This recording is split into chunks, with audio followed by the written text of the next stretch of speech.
मुसलमानों पे जुल्म हुआ, फलस्तीन में आग लगी। सलाहुद्दीन अय्यूबी मस्जिद अक्सा के दरवाजे पे खड़ा है और पूरे फलस्तीन की गलियां खून से भर गई। एक दिन के अंदर 70,000 मुसलमान कत्ल हुआ। सलाहुद्दीन अय्यूबी अकेला अपने दोस्तों से कहने लगा मुसलमानों की मदद चंद सालों में निकलो, मदद करें। उन्होंने कहा तेरे निकलने से क्या होगा? कहने लगा मैंने नहीं निकलना, मेरे अल्लाह ने मेरी मदद करनी है। मेरे अल्लाह ने मेरी उठ बांध कमर, क्या डरता है, फिर देख खुदा क्या करता है। तो मैं मुझे निकलने देना, मेरी मदद करेगा।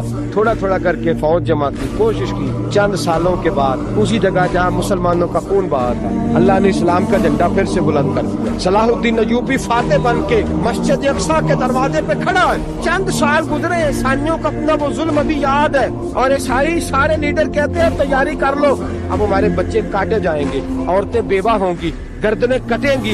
अब देखना जितना खून हमने बहाया था मुसलमान उससे दुगना बहाएंगे। सलाहुद्दीन अय्यूबी घोड़े पे खड़े हैं और पूछते हैं ओ ईसाइयों बताओ तुम्हारे साथ क्या करूं? गर्दनें झुक गईं, जवाब कोई भी नहीं था। तुमने 70,000 मुसलमान एक दिन में मारा था, बोलो तुम्हारे साथ क्या करूं? तुमने एक दिन में मुसलमान यूं काटे जैसे गाजर मूली काटी जाती है, बोलो क्या करूं? ईसाई कहने लगे हमें अपने जुल्म याद है, तशद्दुद याद है, बर्बरियत याद है, तू बेहतर जानता है तूने क्या करना है। सलाहुद्दीन अय्यूबी घोड़े पे फातेह खड़ा है, आंखों में आंसू आए, तड़प के रोया। कहने लगा मैं तुम्हारे साथ वही सलूक करूंगा जो मेरे मुस्तफा ने कुरैशे मक्का के साथ फरमाया था। ला तस्रिब अलैक, जाओ तुम पर कोई ज़ियादती, जाओ तुम आजाद।